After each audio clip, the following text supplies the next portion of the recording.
Hay una lista muy importante de entidades sin fines de lucro en la Argentina que hacen mucho y que a veces desconocemos, ¿no? Enorme lista. ADC es más conocida que otras, es la Asociación por Derechos Civiles que está en el país, trabaja en el país hace mucho tiempo. Torcuato, socio del secretario ejecutivo. ¿Cómo te va, Torcuato? ¿Bien? ¿Qué tal? ¿Cómo estás? Muy bien. ¿Cuánto hace que está ADC en el país ya? Mira, se fue fundada en el año 1995. Y bueno, ha trabajado distintos temas institucionales y sociales durante estos 20 años. Fue creada por un grupo de abogados que tenía vocación por la cosa social y institucional. Y bueno, y ahora tiene un staff donde hay predominio de abogados, pero abordamos distintos temas que tienen que ver con lo institucional y temas sociales. Quizá la gente tenga más en mente Poder Ciudadano, que fue como una de las primeras ONG, ¿no? Que con la vuelta a la democracia empezó a trabajar el tema de derechos civiles. Y ADC, desde el 95, ¿qué objetivos tiene? Mira, como te decía, dentro de estas dos fases, nosotros hemos trabajado mucho temas vinculados a libertad de prensa. De hecho, ahora estuvimos en la audiencia que hubo en la OEA hace pocos días. El viernes. El viernes pasado, exacto, estuve acompañando a los dos periodistas, que en realidad eran 7 periodistas los que habían hecho la presentación. Viajaron Magdalena y Morales Solá.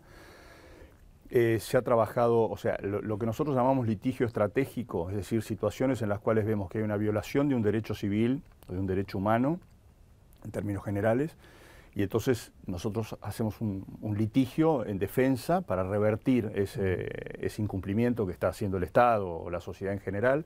Te doy un caso que fue muy famoso, la necesidad de rampas para discapacitados, que fue un litigio de la Asociación por los Derechos Civiles para facilitar el acceso a los edificios públicos. Y bueno, hoy vos tenés en la mayoría de los edificios públicos la rampa. Eso parece increíble, pero hace 20 años, cuando ADC no existía. Después, bueno, hemos trabajado mucho, por ejemplo, ahora estamos trabajando mucho en lo que es educación inclusiva, que es el hecho de que niños con algún tipo de discapacidad o con discapacidades, ya sea motrices o mentales, puedan estar en escuelas donde están otros niños que no tienen ningún tipo de discapacidad. Que es una experiencia muy interesante porque integra al chico, al chico que no tiene una discapacidad a trabajar con otros niños que sí la tienen, sistema que empezaron los canadienses y que han dado excelentes resultados. Es decir, nosotros tomamos temas que entendemos que son o de relevancia institucional o de relevancia social para una sociedad democrática como la nuestra, donde por medio de presentaciones de proyectos de ley, acciones judiciales en los casos que sea necesario, buscamos que la sociedad mejore en esos temas. Bien. ¿Y tienen que llegar al litigio en algunos casos? En algunos casos, pero un poco la idea, si bien es una institución formada por abogados, y muchos de nosotros somos abogados, pero nosotros lo que nos sentimos es que tenemos que cooperar con la sociedad del modo más práctico. Es decir, si nosotros podemos evitar el litigio, que por supuesto es absolutamente ad honorem, ¿no? Absolutamente ad honorem. Pero si nosotros podemos evitar el litigio y ir por la vía de una negociación con el Estado, con las organizaciones de la sociedad civil que se pueden comprometer en el tema, bienvenido. Es decir, el litigio es la última instancia, cuando no lográs la resolución antes. Querría hacer un paréntesis para que, como testigo presencial y participante de primera mano el viernes en Washington, nos cuentes, habiendo estado ahí, cuál es tu impresión. Expusieron los periodistas argentinos, después de parte del gobierno argentino también, y qué falta ahora frente a esa presentación. Mira, lo primero que, digamos, la idea de ADC fue ir con una agenda propositiva, es decir, nosotros decimos, bueno, los periodistas marcan que hay un problema. Yo siempre digo que el debate no son dos personas hablando por separado, sino justamente la posibilidad de que interactúen. Entonces hay una propuesta de la ADC, que ya lo venimos haciendo desde el año 2005, porque hubo sucesivas presentaciones de nuestra organización y por eso estos periodistas consideraron que era bueno que nosotros estuviéramos en la audiencia, que es la necesidad de tener una ley que regule la pauta oficial, es decir, que establezca criterios claros, transparentes de cómo se debe distribuir la pauta oficial, de modo tal de que no se haga con fines propagandísticos, que no se haga discrecionalmente a unos medios sí y a otros medios no. Es decir, ese es un poco el objetivo. En la OEA nosotros planteamos eso, y si vos me decís, bueno, ¿qué es lo que vos quisieras que ocurra? bueno, que se movilice el Estado, porque nosotros nos fuimos a confrontar con el Estado, fuimos a decirle, esto hay que hacerlo. Y yo le decía recién a la amiga con la que venía a este programa, que el objetivo sería, bueno, dentro de 2 o 3 meses, tener un proyecto que se pueda llevar al Parlamento, que el Congreso lo discuta, pero que no se siga con esto de que usamos cada vez más el dinero público discrecionalmente. Claro. Es decir, vos fíjate que te voy a dar un dato que te va a impresionar. Acá se gastaban 186 millones de pesos en el año 2003 en distribución de pauta oficial. Ahora se gastan 2.123 millones. Está bien, vos me dirás, la inflación, etcétera. Bueno, deflacionalo, vas a ver que son 4 o 5 veces más. Ese dinero tiene que tener reglas claras, por supuesto, de cómo se va a distribuir. Porque si no es como una competencia en la cual además las otras instituciones, los otros diarios, están haciendo un esfuerzo para poder competir contra ese enorme gasto. Entonces es una sociedad que tiene problemas, yo lo dije en la OEA, problemas de necesidades básicas insatisfechas, de salud, de educación, etcétera. El dinero tiene que ser gastado con mucha lógica y racionalidad. Exacto, Entonces eso es lo que nosotros planteamos. Es decir, concretamente a tu pregunta, tener un proyecto de ley concreto, consensuado, que permita tener reglas claras. Que se va a presentar en el Parlamento el año que viene. Que nos gustaría tenerlo elaborado y poder presentarlo en el Parlamento. Y como vos hablabas de poder ciudadano, yo hice una mención, porque me parece que otra buena señal que tiene que haber en nuestra sociedad es el intercambio entre las ONG, las distintas organizaciones. Hay un trabajo, por ejemplo, hecho por Becerra, de Poder Ciudadano, que a mí me resultó sumamente útil y nosotros tenemos que trabajar en forma conjunta con las otras organizaciones. Porque además son desafíos interesantes, o sea, no es tan fácil.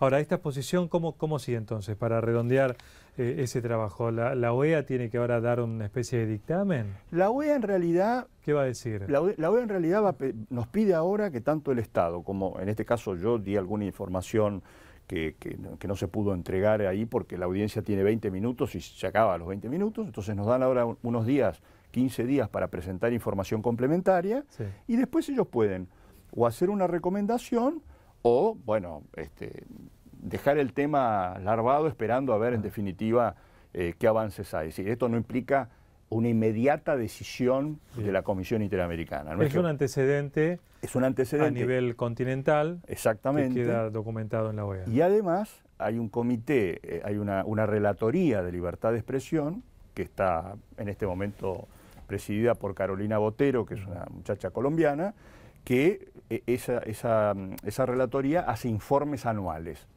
Entonces, el informe anual del 2012 ya marcaba muchas irregularidades de la Argentina. Cuando esos informes se van, viste, año a año, tenés un nuevo informe negativo, bueno, eso puede dar lugar a que la comisión diga, bueno, acá hay un problema que no se resuelve. Bien. Eso es lo que está ocurriendo en este momento. Pero no es algo ejecutivo así inmediato. Claro. Volviendo a los derechos civiles, Torcuato, digamos, la Constitución cuando se la ve realmente es de avanzada, mantiene, preserva derechos generales de la comunidad. Sin embargo, a veces hasta por desconocimiento no sabemos qué herramientas legales tenemos. Vos dirías ¿qué le dirías a la población en este aspecto? Digamos, hay muchos derechos civiles que tenemos al alcance de la mano y no usamos, ¿no? ¿Eso es parte también del trabajo de ustedes? Yo te diría que lo primero que le diría a la sociedad, a quienes nos están mirando hoy, es que ha habido un enorme avance. O sea que tenemos que pararnos sobre los logros. O sea, 1983, 2013 es una diferencia fenomenal. Es decir, la democracia tiene mucho para ponerse. Yo siempre digo que en lo que es libertades individuales, ha habido un gran avance. En calidad institucional tenemos algunos claroscuros. Por ejemplo, de la prensa es un tema oscuro. Y en equidad social estamos muy mal. Es decir, cuando uno hace el balance de 30 años, en equidad social es donde tenemos graves problemas. Entonces, a tu pregunta yo diría, ha habido un enorme avance por parte de los jueces. Los jueces de la ciudad han hecho una cosa muy protectora a los ciudadanos, tanto en lo que es derecho a la vivienda, o sea, ha habido decisiones judiciales muy importantes. A nivel de la justicia federal, la propia Corte Suprema nos ha llenado de luz en una cantidad de cuestiones que tienen que ver con los derechos individuales. O sea que yo te diría que hoy hay un ejercicio ciudadano de defensa de sus derechos individuales comparable con muchos países desarrollados del mundo. El grave problema que tenemos es que no terminamos de abordar la situación de inequidad social y muchas veces estos derechos que quedan en una sentencia no se ven en la realidad. Entonces yo te digo, por ejemplo, no sé, X juez dice, la ciudad de Buenos Aires tiene que dar vivienda, o un juez de sal, y después eso queda en un papel. Entonces yo diría, conciencia de la defensa del derecho, creo que existe. Lo que faltan son recursos para ponerlos en práctica. Me parece que ¿Y eso cómo se hace? ¿Cómo se ejecuta? Que, bueno, la Corte mismo ha dictado varias sentencias con el Riachuelo u otras, pero, digamos, quedan así en el papel, como decís vos, o en un mundo virtual. Pero ¿cómo bajan a la realidad? Y yo creo que ahí tenés que tener una enorme decisión política. Este es un país presidencialista. Francamente no te puedo dar una respuesta más original, pero si vos no tenés un poder político y una presidencia de la nación, cualquiera fuese, no estoy haciendo en este caso realmente no estoy haciendo un juicio de valor a la presidencia de Cristina, porque creo que ha habido durante muchos años problemas para abordar muchos de estos temas. Pero si vos, por ejemplo, en tu casa tenés que optar entre la cuota del club y la cuota del colegio, y bueno, si no tenés que decir, pago la cuota del colegio. Obviamente. ¿Sí? Bueno, la Argentina tiene que establecer prioridades, y cuando vos ves que se gastan determinados recursos en, no sé, por decirte algo, recitales, y bueno, después decís, bueno, pero ¿están bien los hospitales? ¿Están bien esto que vos decís, el saneamiento de un riachuelo que está contaminando a toda la gente que está sobre la vera del riachuelo? Es decir, me parece que es un problema político. Yo te diría que ahí eso no lo va a resolver la Corte Suprema, no lo va a resolver el Congreso. Por supuesto, el Congreso fija reglas, y eso sirve. La justicia hace que las reglas se cumplan, pero tiene que haber una firme decisión en un sistema presidencialista. Tiene que haber una decisión del Ejecutivo, de establecer prioridades. Claro, porque si no tenemos la Auditoría General de la Nación que hace dictámenes fantásticos, no se cumplen. Exacto. La SIGEN, lo mismo. O sea, hay organismos de control eficientes, sin embargo, cuando hay una sentencia no se cumple. Es desesperante, porque además muchos de estos organismos, como lo que hacen es un control ex post, es decir, después que los hechos ocurren, bueno, vos necesitas resolver los problemas, no mirarlos después que ocurrieron. Entonces, la verdad que tu pregunta yo te diría que es el desafío de la democracia de los próximos 30 años. Es decir, ¿cómo hacemos para que todo ese andamiaje institucional y legal y esas decisiones judiciales, que yo creo que todo ha salido en un buen sendero, se transforman en hechos concretos? Claro. Es decir, vos, por ejemplo, en 1985 se plantea la ley de divorcio vincular. Sí. Bueno, ya nosotros hemos tomado como natural, está en práctica. Bueno, ¿cuántos derechos están escritos y no están en la práctica? Muchísimos. O sea, muchas cosas que están escritas que vos decís, bueno, pero si está escrito, ¿por qué no se cumple? La coparticipación federal, sin ir más lejos, sancionada en la reforma de la Constitución en Santa Fe, nada. Brilla por su ausencia. Exactamente, exactamente. Y además, te digo, estas cosas le generan un problema concreto al ciudadano todos los días. Es decir, lo que pasa es que ese ciudadano a veces dice, ya es como que tenemos naturalizados ciertos problemas. Sí, es cierto. Tenemos naturalizados ciertos problemas. Como decir, bueno, en la Argentina, y cometemos un error, a veces decimos, bueno, esto debe pasar en todo el mundo. No pasa en todo el mundo. Claro. Finalmente, Torcuato, para quien quiera acercarse o tener más información, digamos, ¿de qué manera ayudan ustedes? ¿Es a la sociedad en su conjunto con temas puntuales o a ciudadanos individuales también? No, nosotros en algunos casos, yo te digo, por ejemplo, hoy a la tarde tengo 2 situaciones concretas de una madre que tiene un grave problema de discriminación de su hijo en el colegio.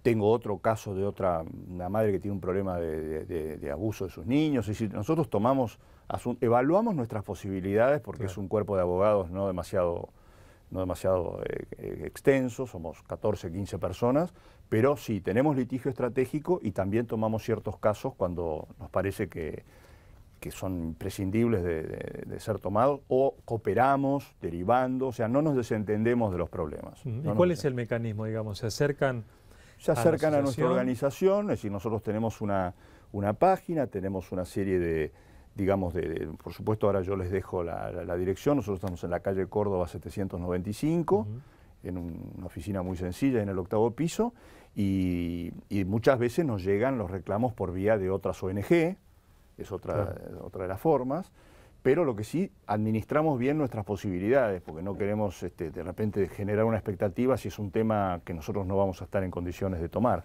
pero sí, tomamos tanto litigio estratégico como cuestiones individuales. Hablaste hace un ratito de la equidad social como una cuestión pendiente. ¿Cómo se resuelve, digamos? Porque es muy, muy abarcativo, ¿no?, la cuestión de equidad social. Bueno, lo primero que te diría es que hay que analizar, por ejemplo, educación es un tema gravísimo que tiene que ver con recursos, que por cierto todo el tiempo se dice que en este momento no son tan escasos, porque fueron subiendo a lo largo de estos años, pero hay una muy mala asignación de recursos. Entonces ahí tenés una cuestión que tiene que ver, por ejemplo, si vos tenés escuelas en zonas muy complejas, con chicos que vienen con muchos problemas, que tienen familias. El otro día en un programa que asistí de Magdalena Ruiz Guiñazú, había una madre que conmovía cuando decía que había chicos con chicos huérfanos de padres vivos, decía esta señora, porque en definitiva lo que decía era que los padres vivían, pero era como si no vivieran. Claro.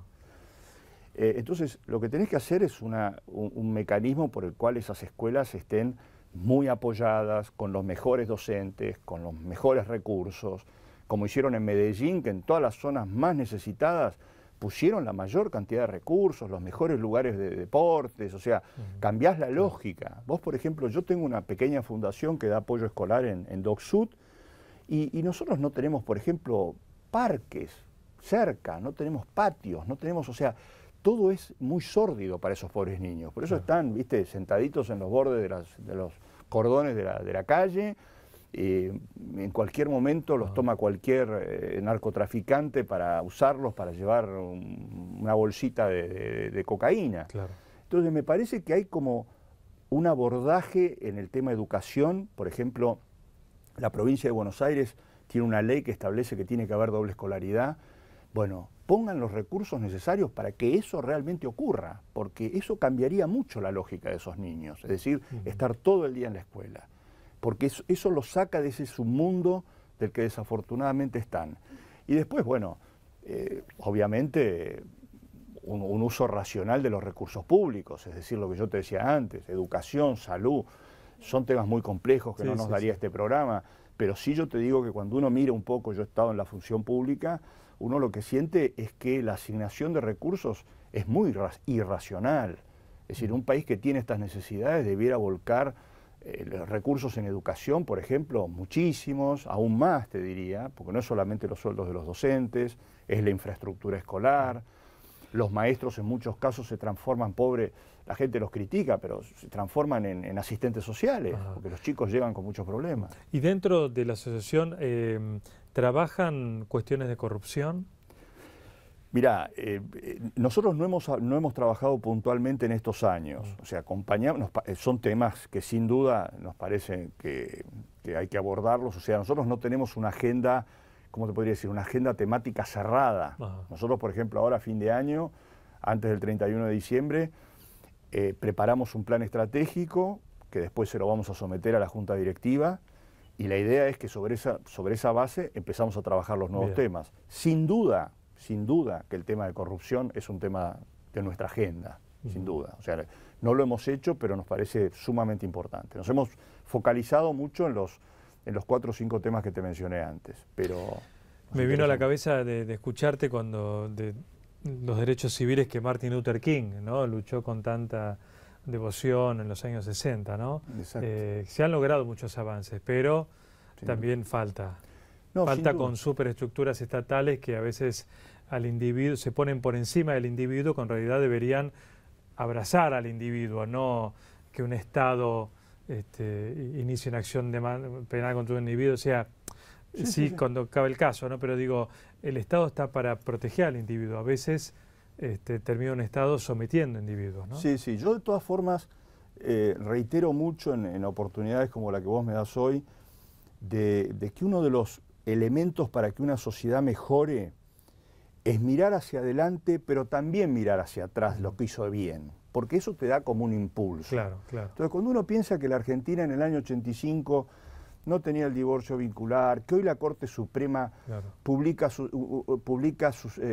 decisiones de una manera sencilla para que la gente las conozca y sepa por qué las fundamentó, que han abierto una ventanilla, no me sale la palabra exacta, para la violencia doméstica a la propia Corte Suprema, una instancia. Te quiero decir, hay muchas cosas que la democracia ha hecho en estos 30 años. Por cierto que nos falta muchísimo. Cuando uno mira a los países desarrollados, sí, estamos muy lejos. Pero para mí lo más grave es el tema de que la Argentina es un país que sigue siendo con muy poca equidad social. O sea, vos te encontrás con miserias, situaciones realmente escandalosas, con chicos buscando en la basura para poder comer algo, cuando por otro lado tenemos abundancia enorme, ¿no? Gracias, Torcuato. Gracias a vos.